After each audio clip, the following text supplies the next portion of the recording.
রাধারানী কেন শ্রীকৃষ্ণকে আঘাত করলেন, কেনই বা রেগে গিয়ে শ্রীকৃষ্ণকে ধাক্কা মারলেন? কাহিনীটি হলো, শ্রীকৃষ্ণ ও রাধারানী একবার যখন রাসলীলা করছিলেন তখন শ্রীকৃষ্ণ রাধারানীকে বললেন, আমি তোমার চোখটি বেঁধে দেব আর তুমি তোমার আন্তরিক ভালোবাসা দিয়ে আমাকে খুঁজবে। শ্রীকৃষ্ণ রাধারানীর চোখ একটি কাপড় দিয়ে বেঁধে দেন। তখন সেখানে আরও একটি শ্রীকৃষ্ণ চলে আসে।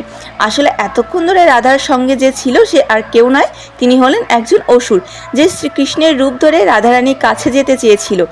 ওই অসুরটি তখন শ্রীকৃষ্ণকে একটি শর্ত দেয়, রাধারানীর চোখ বন্ধ অবস্থায় সর্বপ্রথম যাকে স্পর্শ করবে রাধারানী তার হয়ে যাবে।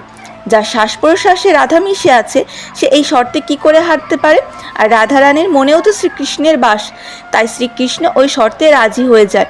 যে রাধার আত্মায় শ্রীকৃষ্ণ মিশে আছে সেই রাধা তার প্রাণনাথকে কি করে না চিনতে পারে?